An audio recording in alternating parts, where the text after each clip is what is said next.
नमस्कार दोस्तों, आप सभी का डैफोडिल कोचिंग क्लासेस तारानगर की इस YouTube चैनल पर स्वागत है। मैं जसवंत जी माजरा सर आपके साथ आज फिर बिजोलिया किसान आंदोलन पर चर्चा करूंगा।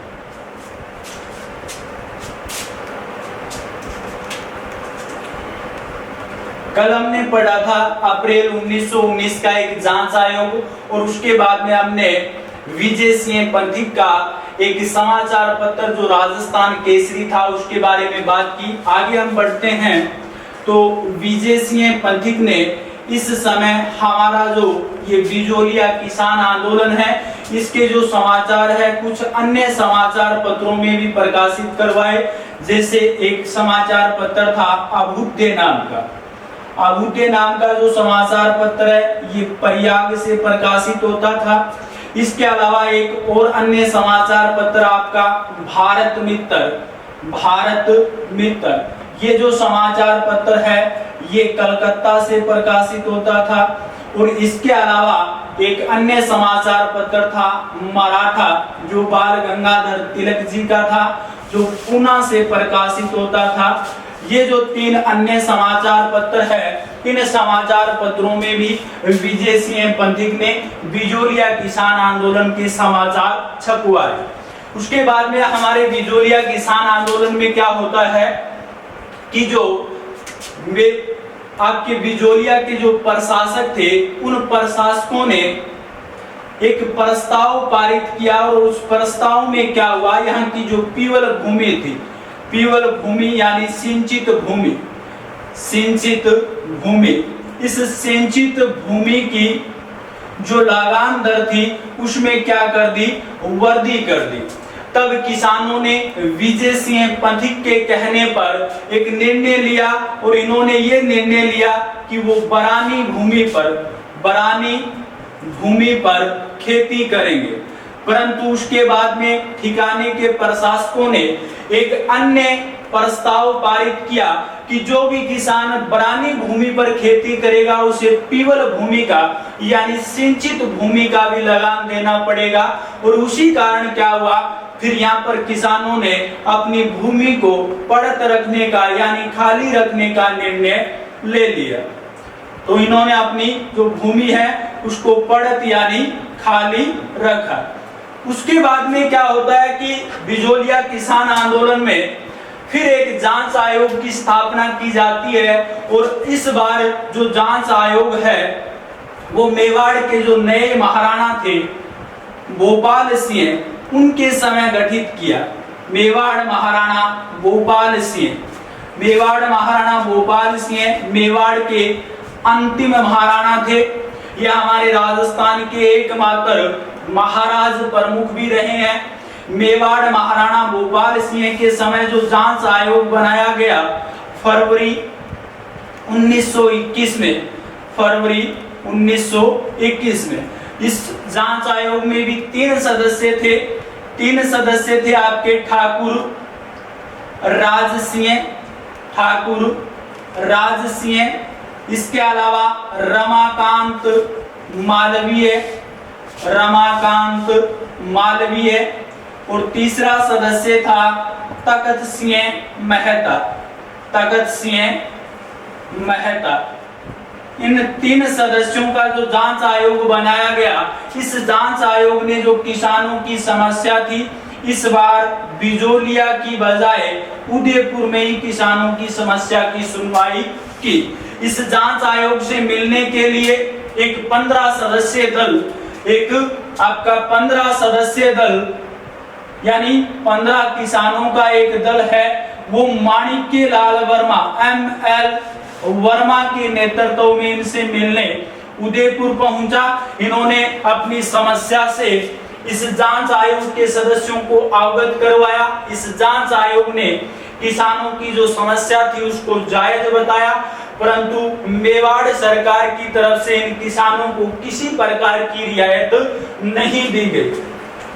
उसके बाद में हमारे इस बिजोलिया किसान आंदोलन में एक अन्य जांच आयोग गठित होता है और वो ब्रिटिश सरकार के कारण गठित होता है।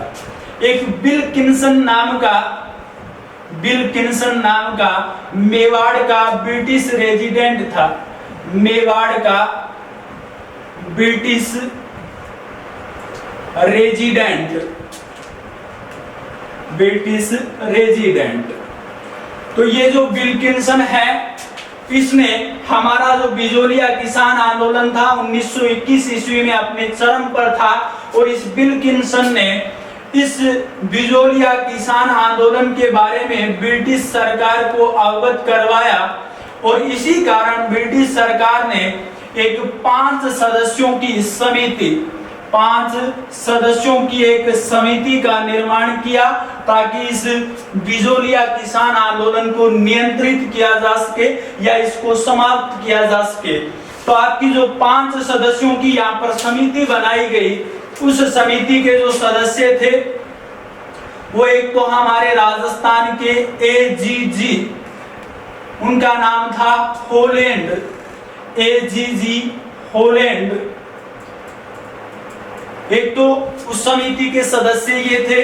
इसके अलावा इस एजीजी का एक सचिव था, उसका नाम था आजलवी, ये इनका सचिव था। इसके अलावा एक आपका मेवाड़ का जो ब्रिटिश रेजिडेंट था विल्किंसन। इसके अलावा मेवाड़ का एक प्रधानमंत्री था प्रभाष चंद्र चटर्जी। इसके अलावा एक अन्य मेवाड़ का दीवान था जिसका नाम था बिहारी मल। यानी ये 5 सदस्यों की समिति ब्रिटिश सरकार ने इस आंदोलन के जांच के लिए और इसकी समस्या को हल करने के लिए ये 5 सदस्यों की समिति बनाई। ये जो 5 सदस्यों की समिति थी, ये समिति 4 फरवरी 1922 ईस्वी को ये समिति बिजोलिया पहुंची। इस समिति से मिलने के लिए बिजोलिया की जो ऊपरमाल पंच बोर्ड था, उसकी तरफ से 4 सदस्य आए। एक था मोतीलाल उस समय ऊपरमाल पंच बोर्ड का सरपंच था। इसके अलावा एक सदस्य था नारायण पटेल, जिसके बारे में हमने कल पढ़ा था। ये उस समय ऊपरमाल पंच बोर्ड का एक मंत्री था। इसके अलावा माणिक्यलाल वर्मा जी, और इसके अलावा राम नारायण चौधरी। अब ये जो 4 सदस्य हैं, ये इस 5 सदस्य समिति से मिले, अपनी समस्या से इस समिति को अवगत करवाया, और उसके बाद में क्या होता है, इस एजीजी होलैंड यानी एजेंट टू जनरल, इस होलैंड के कारण ही एक समझौता मेवाड़ सरकार और किसानों के मध्य 11 फरवरी 1922 को एजीजी के कारण एक समझौता हो गया। और उस समझौते में यह तय हुआ कि जो मेवाड़ में जो 84 प्रकार की लागत ली जाती थी, उन लागतों में से 35 जो लागत है यहाँ पर समाप्त करने का निर्णय लिया गया। इसके अलावा जो आपका तलवार बंधाई कर था, तलवार बंधाई कर, इस तलवार बंधाई कर में कुछ कमी की गई। और इसके अलावा जो किसानों ने पिछले कुछ वर्षों से अपनी भूमि को पड़त रखा था, यानी जो इनकी पड़त भूमि पर भी लगान लिया जा रहा था, उस लगान को न लेने के बारे में भी इसमें यानी फैसला दिया गया। परंतु इस समिति के द्वारा जो निर्णय किया गया, उस निर्णय को मेवाड़ के यानी बिजोलिया के प्रशासकों ने लागू नहीं किया।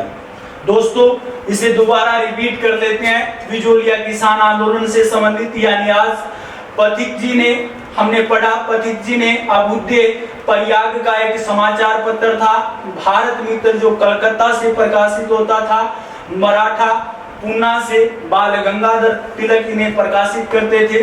इन समाचार पत्रों में भी हमारे बिजोलिया किसान आंदोलन के समाचार छपवाए, जिससे ये किसान आंदोलन देश भर में और लोकप्रिय हो गया।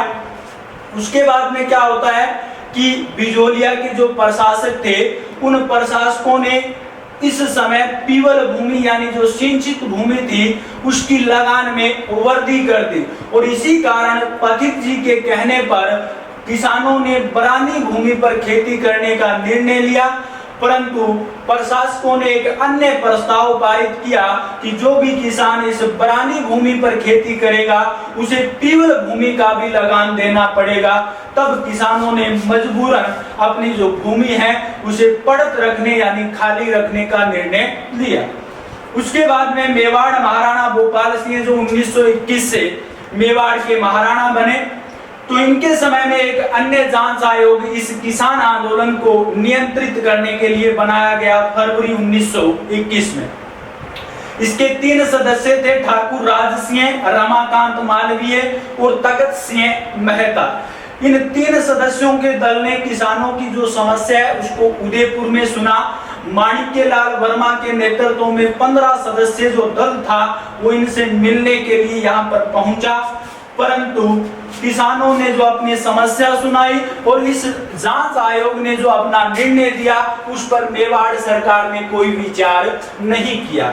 इसके अलावा अगली अब बात हम करते हैं तो विल्किंसन नाम का एक मेवाड़ का ब्रिटिश रेजिडेंट था और 1921 ईस्वी में जब बिजोलिया किसान आंदोलन अपने चरम पर था तो उस समय इसने इस किसान आंदोलन की जो सूचना है ब्रिटिश सरकार को दी और इसी कारण ब्रिटिश सरकार ने इस आंदोलन को समाप्त करने के लिए एक उच्च स्तरीय 5 सदस्यों का एक दल गठित किया इन किसानों की समस्या सुनने के लिए, जिसमें 5 सदस्य थे। एजीजी हमारे राजस्थान के एजीजी होलैंड, एजीजी के जो सचिव थे आजलवी, इसके अलावा मेवाड़ का जो ब्रिटिश रेजिडेंट था विल्किंसन, प्रभाष चंद्र चटर्जी और बिहारी मल। ये जो 5 सदस्य थे 4 फरवरी 1922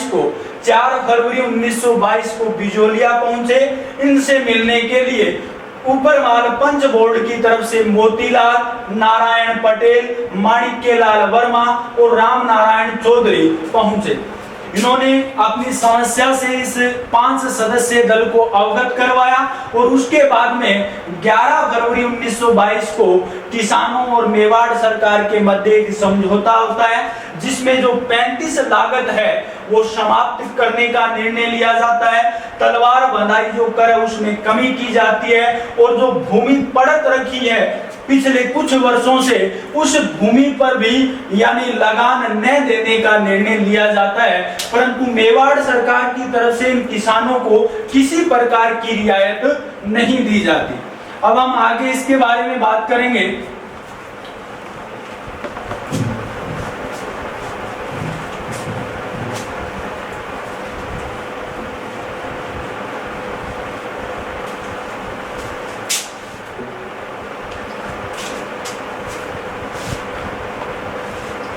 उन्नीस 1923 से 1926 ईस्वी आपका जो बिजोलिया ठिकाना था, इस बिजोलिया ठिकाना में अतिवृष्टि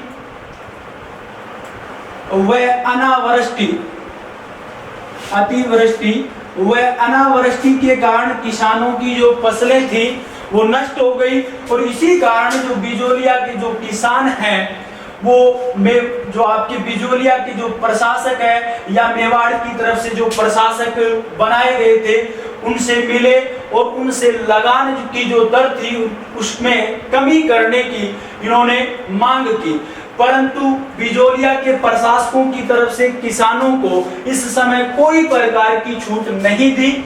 उसके बाद में क्या होता है कि जो बिजोलिया की किसान पंचायत थी उसके निर्णय के अनुसार किसानों ने आपकी यहाँ पर जो धाकड़ जाति के जो किसान थे उन धाकड़ जाति के किसानों ने अपनी जो भूमि है उसको खाली रखने का निर्णय लिया और इनकी जो भूमि जो खाली रखी गई थी वो भूमि बिजोलिया के प्रशासकों ने अन्य किसानों को दे दी। यानी ये जो किसान थे बिजोलिया के जो मूल किसान थे वो भूमिहीन हो गए और इसी कारण जो हमारे विजय सिंह पथिक थे और राम नारायण चौधरी इनके मध्य मतभेद हो गया। विजय सिंह पथिक और राम नारायण चौधरी, इन दोनों के मध्य मतभेद हो गया।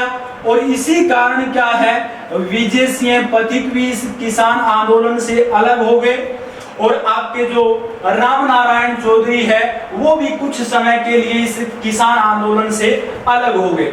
उसके बाद में क्या होता है, जो हमारे माणिक्यलाल जी वर्मा थे, माणिक्यलाल वर्मा, इस माणिक्यलाल वर्मा जी ने जमनालाल बजाज से मुलाकात की और जमनालाल बजाज से आग्रह किया कि आप इस बिजोलिया किसान आंदोलन से जुड़े।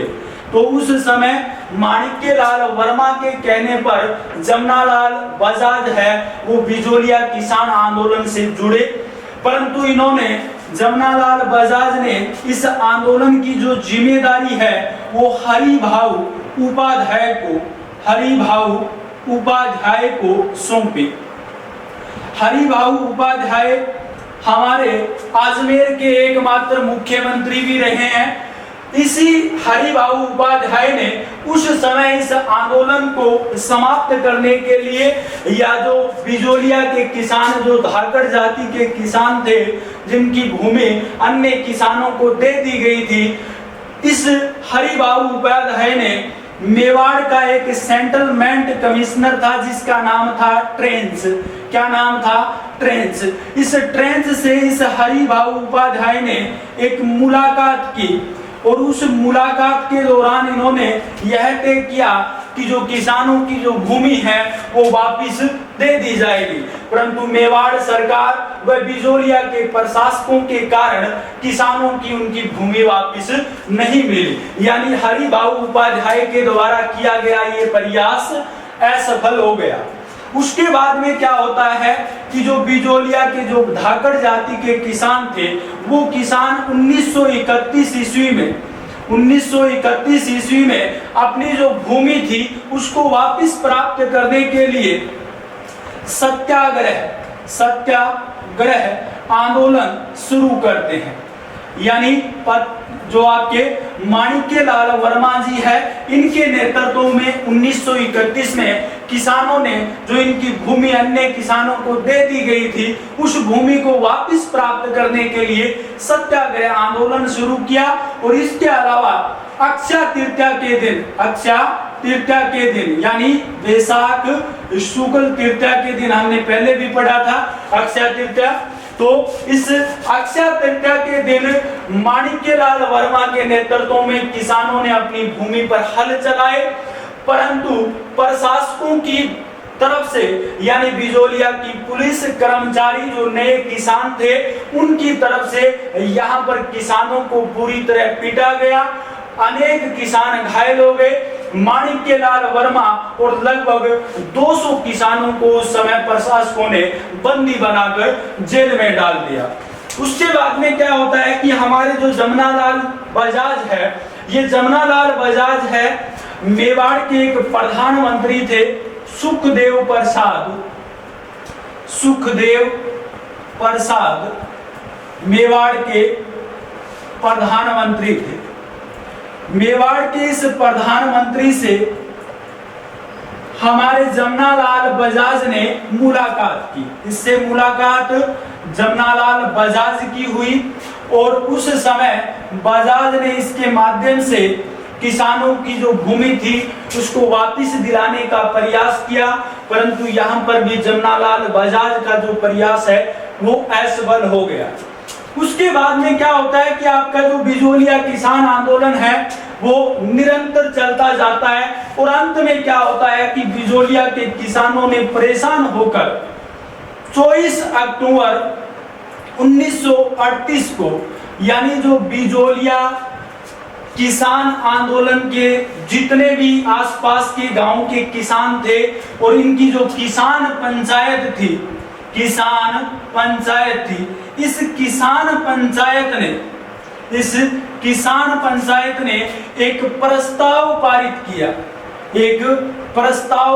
किया और इस प्रस्ताव में इन्होंने यह तय किया कि अगर इन किसानों की जो भूमि है, जो भूमि अन्य किसानों को दे दी गई थी, कहां पर, यहाँ पर जो जाकर जाति के किसानों ने अपनी भूमि पर खेती नहीं की और इस कारण प्रशासकों ने अन्य किसानों को उनकी भूमि दे दी। अगर इनकी भूमि वापस दे दी जाती है, इन्होंने प्रस्ताव पारित किया कि अगर इनकी भूमि वापस दे दी जाती है तो ये भविष्य में किसी प्रकार के आंदोलन से, भविष्य में किसी प्रकार के आंदोलन से नहीं जुड़ेंगे, किसी प्रकार के आंदोलन से नहीं जुड़ेंगे। अब ये प्रस्ताव यानी 24 अक्टूबर 1938 को ऊपरमाल यानी बिजोलिया किसान पंचायत की तरफ से ये प्रस्ताव जारी किया जाता है। ऐसा ही प्रस्ताव इस किसान बोर्ड की तरफ से जून 1939 में मेवाड़ के जो महाराणा थे, मेवाड़ महाराणा कौन थे? मेवाड़ महाराणा यहाँ पर भोपाल सिंह, मेवाड़ महाराणा भोपाल सिंह। इस मेवाड़ महाराणा भोपाल सिंह के पास भी उसी प्रकार का एक प्रस्ताव भेजा और उसके बाद में महाराणा ने इन किसानों की इस प्रस्ताव को पढ़कर एक निर्णय दिया कि इनकी जो भूमि है वो वापस दे दी जाए। और उसके बाद में क्या होता है कि आगे 1941 ईस्वी में इन किसानों की जो भूमि है वो वापस दी जाती है। और उस समय हमारे जो मेवाड़ के प्रधानमंत्री थे वो थे टी विजय राघवाचार्य, टी विजय राघवाचार्य। ये जो टी विजय राघवाचार्य थे, इन्हीं के आदेश पर 1941 ईस्वी में मेवाड़ का एक राजस्व अधिकारी था जिसका नाम था मोहन सिंह, राजस्व अधिकारी मोहन सिंह मेहता, मोहन सिंह मेहता। इस मोहन सिंह मेहता ने बिजोलिया के इन किसानों की जो भूमि थी वो वापस कर दी। और इस प्रकार आपका जो बिजोलिया किसान आंदोलन है वो 1897 ईस्वी में उसकी शुरुआत होती है। हमने पढ़ा कि 1897 ईस्वी में उसकी क्या हुई, शुरुआत हुई। और ये जो आपका किसान आंदोलन है फिर अंत में 1941 ईस्वी में यानी लगभग 44 वर्षों के बाद ये किसान आंदोलन समाप्त हुआ। ये हमारे भारत का सबसे लंबा चलने वाला किसान आंदोलन था। यहाँ पर एक बात और बता दूं, एक क्वेश्चन और पूछा जा सकता है कि बिजोलिया किसान आंदोलन से जो महिलाएं जुड़ी थी, दो महिलाओं का नाम मिलता है। एक महिला थी आपकी रानी भीलनी, रानी भीलनी, और दूसरी एक महिला है उदी मालन, उदी मालन। ये जो दो महिलाएं हैं ये भी आपके इस बिजोलिया किसान आंदोलन से जुड़ी थी। तो दोस्तों ये हमारा बिजोलिया किसान आंदोलन था, तो आप इसका स्क्रीनशॉट भी ले सकते हैं। इसके अलावा अभी हम बेगू किसान आंदोलन पर भी चर्चा करेंगे, तो अभी आप बने रहें वीडियो में।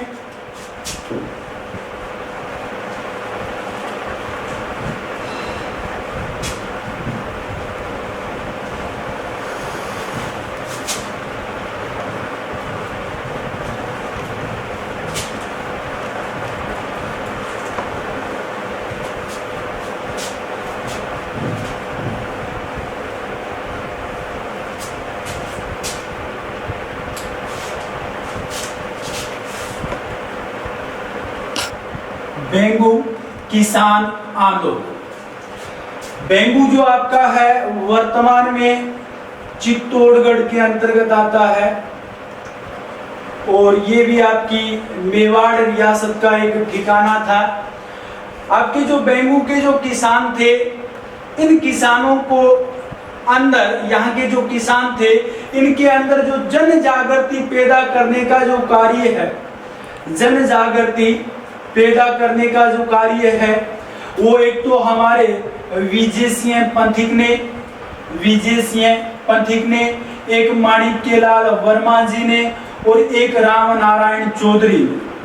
इन लोगों ने इन किसानों में ये सभी यानी तीनों विजय सिंह पथिक, माणिक्यलाल वर्मा और राम नारायण चौधरी, ये जो तीनों थे, ये तीनों राजस्थान सेवा संघ के संस्थापक सदस्य रहे हैं और इन तीनों ने बेगू के जो किसान थे उनमें जन जागृति पैदा करने का कार्य किया।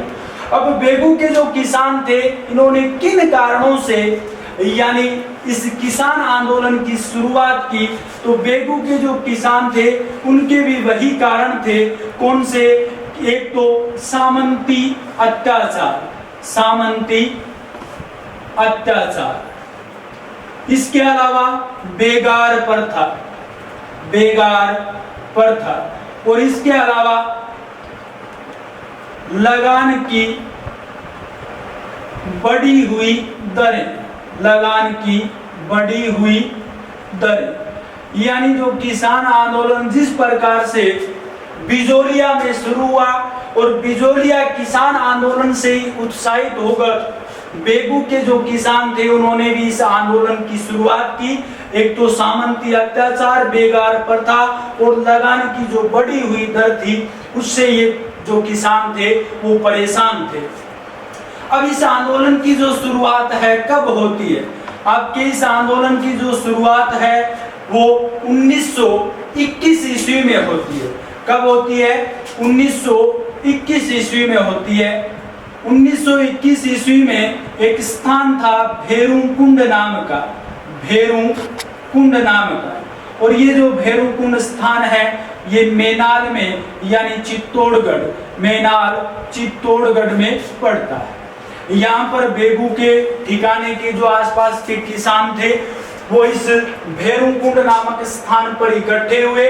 यहाँ पर किसानों ने जो जागीरदार की तरफ से इन पर अत्याचार किए जा रहे थे यानी बेगार प्रथा ली जा रही थी, लगान की बढ़ी हुई दरें थी, उनके विरुद्ध इन्होंने आंदोलन शुरू करने का निर्णय लिया। कब?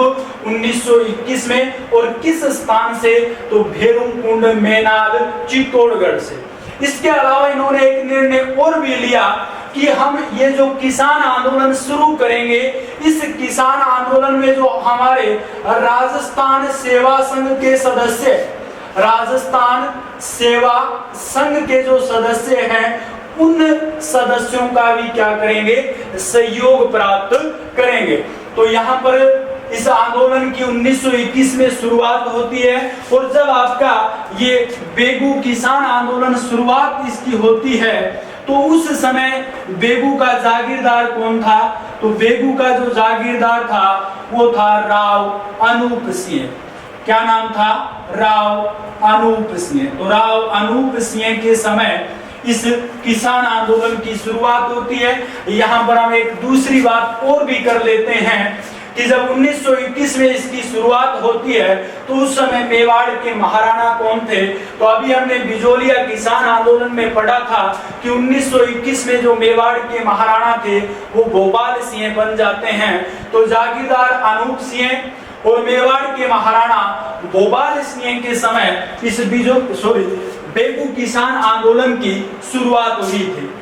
अब क्या हुआ? इस किसान आंदोलन को इस जागीरदार राव अनूप सिंह ने प्रारंभ में दबाने का प्रयास किया और उसके बाद में किसानों ने एक सभा का आयोजन भी किया 1922 ईस्वी में।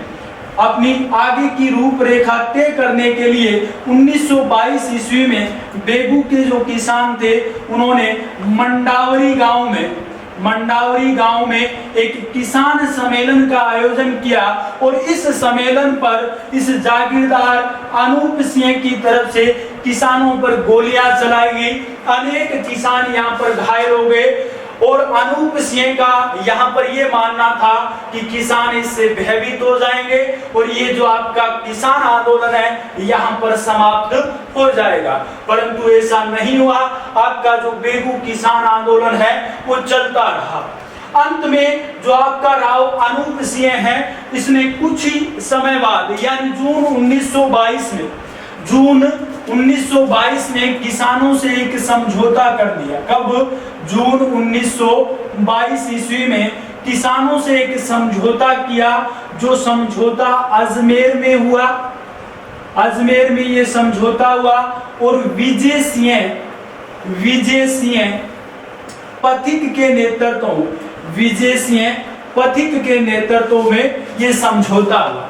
इस समय आपके इस बेगू किसान आंदोलन का जो नेतृत्व है, यहां से एक क्वेश्चन आपसे पूछा जा सकता है कि बेगू किसान आंदोलन का नेतृत्व किसने किया, तो वो नेतृत्व इस राम नारायण चौधरी ने, यानी आपके जो राम नारायण चौधरी है, इस राम नारायण चौधरी ने आपके इस बेगू किसान आंदोलन का नेतृत्व किया था। इससे पहले भी किसान हैं, वो मेवाड़ के एक प्रधानमंत्री थे, उनसे भी मिले राम नारायण चौधरी के नेतृत्व में, तो उस समय इन्हें आश्वासन ही मिला, परंतु अंत में जब जागीरदार राव अनूप सिंह पर दबाव बन जाता है, तो जून 1922 में अजमेर में विजय सिंह पथिक की मध्यस्थता में राम नारायण चौधरी और जो बेगू के जो किसान थे और आपका राव अनूप सिंह था, उसके मध्य समझौता हो गया। और समझौते में यह तय हुआ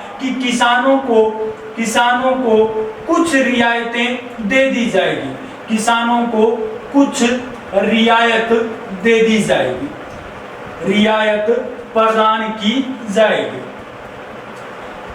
परंतु अब यहां पर आपके इस जागीरदार ने तो किसानों से ये समझौता कर लिया, परंतु मेवाड़ सरकार ने राव अनूप सिंह के इस समझौते को मानने से इनकार कर दिया और इसे बोल्शेविक समझौता करार दिया।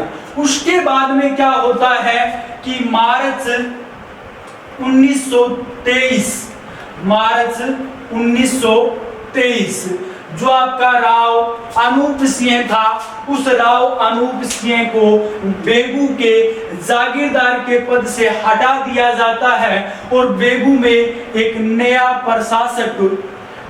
प्रशासक नियुक्त किया जाता है, जिसका नाम था मुंशी अमृतलाल।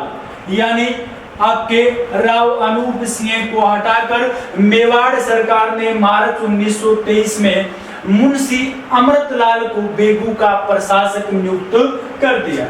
उसके बाद में आगे क्या होता है कि ट्रेंच नाम का एक व्यक्ति, अभी हमने बिजोलिया किसान आंदोलन में पढ़ा था, जिसके साथ हरिभाऊ उपाध्याय ने मुलाकात की थी किसानों की भूमि वापस दिलाने के लिए।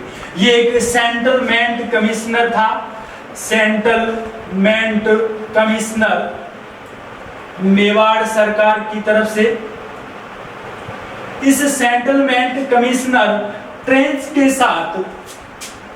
के साथ यानी आपका जो मेवाड़ का महाराणा था भोपाल सिंह, इसने एक जांच आयोग बेगू के इस किसान आंदोलन के लिए तय किया और इस ट्रेंच ने फिर बेगू में पहुंचकर किसानों की समस्या को सुना।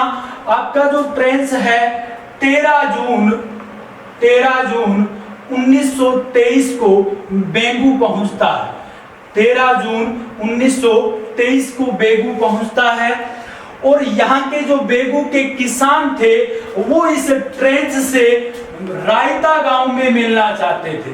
रायता गांव, ये जो रायता गांव है ये भी आपके इस ठिकाने के अंतर्गत ही आता था।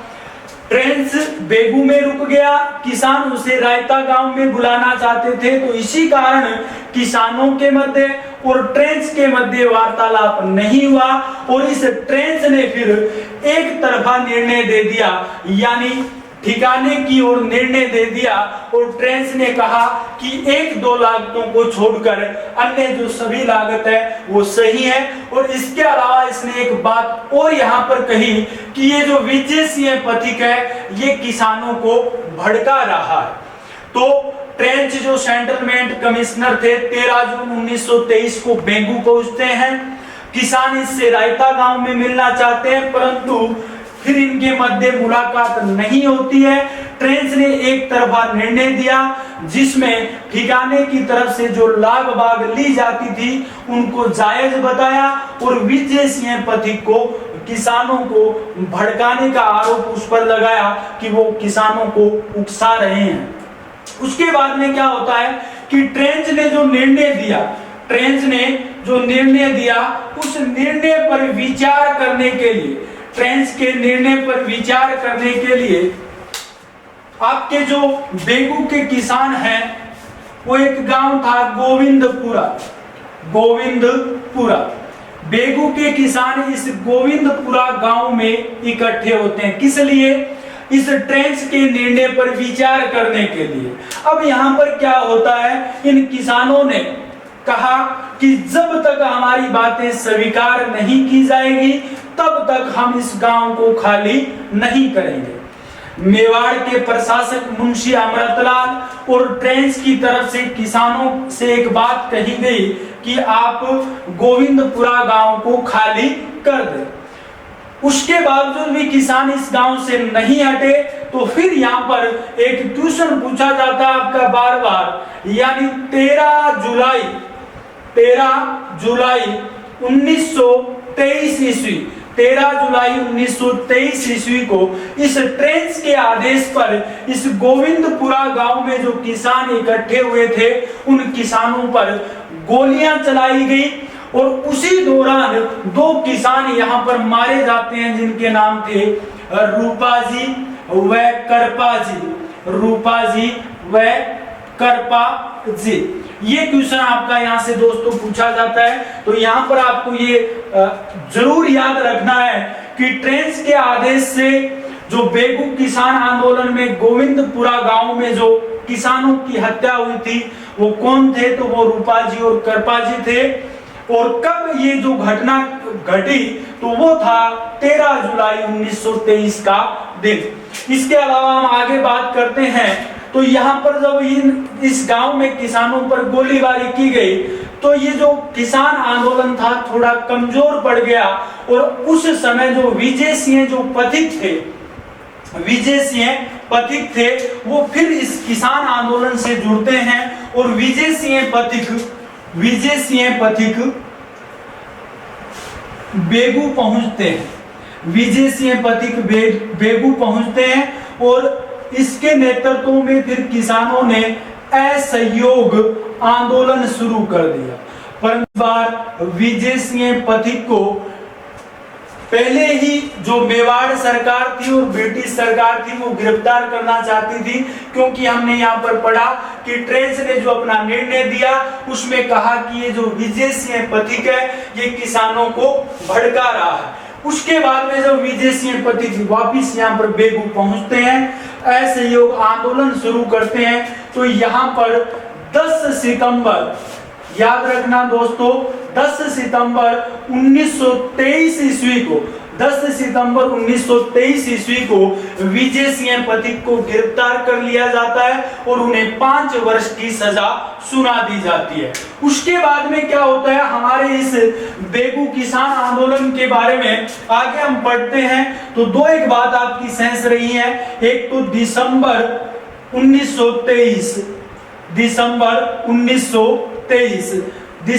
1923 में बेगू में एक नया बंदोबस्त जारी किया जाता है जिसमें लगान की जो दरें हैं वो निर्धारित की जाती है। और उसके बाद में यानी दिसंबर 1923 के बाद में 1925 ईस्वी में क्या होता है कि जो बेगू के जो किसान थे इनके इस आंदोलन को नियंत्रित करने के लिए मेवाड़ सरकार की तरफ से इन किसानों से जो लागतें ली जाती थी उनमें से 34 जो लागत है वो यहाँ पर समाप्त कर दी जाती है। 34 लागत है वो समाप्त कर दी जाती है। इसके अलावा जो आपकी बेगार प्रथा थी जिसकी वजह से इन किसानों ने इस किसान आंदोलन की शुरुआत की थी, वो बेगार प्रथा भी यहाँ पर क्या कर दी जाती है, समाप्त कर दी जाती है। और अन्य जो लगान थी उनको भी यहाँ पर निर्धारित कर दिया जाता है कि भविष्य में आपको इस प्रकार की लगान देनी पड़ेगी। दोस्तों एक बार हम दोबारा देख लेते हैं बेगू किसान आंदोलन को। बेगू जो ठिकाना था वो वर्तमान में चित्तौड़गढ़ के अंतर्गत आता है। यहाँ के जो किसान थे उनमें जन जागृति पैदा करने का कार्य विजय सिंह पथिक, माणिक्यलाल वर्मा और राम नारायण चौधरी तीनों राजस्थान सेवा संघ के संस्थापक सदस्य रहे हैं और इन्होंने यहाँ के किसानों में जन जागृति पैदा करने का कार्य किया। इस किसान आंदोलन का कारण क्या था? तो सामंती अत्याचार, बेगार प्रथा और बढ़ी हुई जो लगान दर थी, इसके कारण किसानों ने ये आंदोलन किया। आंदोलन की शुरुआत कब होती है? तो 1921 ईस्वी में आंदोलन की शुरुआत होती है और भैरूकुंड, मेनाल, चित्तौड़गढ़, एक भैरूकुंड नामक स्थान था, वहां पर किसान इकट्ठे हुए और उन्होंने जागीरदार के खिलाफ आंदोलन शुरू करने का निर्णय लिया। उस समय बेगू का जो जागीरदार था वो कौन था? तो बेगू का जागीरदार था राव अनूप सिंह। राव अनूप सिंह ने प्रारंभ में इस आंदोलन को दबाने का प्रयास किया। इसके अलावा आपसे पूछा जा सकता है कि बेगू किसान आंदोलन का नेतृत्व किसने किया? तो बेगू किसान आंदोलन के जो नेतृत्व करता थे वो थे राम नारायण चौधरी। आगे हमने एक बात की कि 1922 में मंडावरी गांव में किसानों ने अपने आगे की जो योजना है उसको बनाने के लिए, आगे की योजना के लिए मंडावरी गांव में एक सम्मेलन बुलाया और उस सम्मेलन पर राव अनूप सिंह की तरफ से गोलियां चलवाई गई ताकि ये आंदोलन यहीं पर समाप्त हो जाए, परंतु ये आंदोलन यहाँ पर समाप्त नहीं हुआ। अंत में जून 1922 ईस्वी में आपका जो राव अनूप सिंह था उससे किसानों के साथ एक समझौता करना पड़ा, जो अजमेर में विजय सिंह पथिक की मध्यस्थता में ये समझौता संपन्न हुआ और इस समझौते में किसानों को कुछ रियायतें प्रदान करना उसने स्वीकार किया। परंतु मेवाड़ सरकार ने जो समझौता अनूप सिंह ने किया उसको लागू नहीं किया और मार्च 1923 में फिर आपके इस राव अनूप सिंह को हटाकर और बेगू का नया प्रशासक मुंशी अमृतलाल को बना दिया जाता है।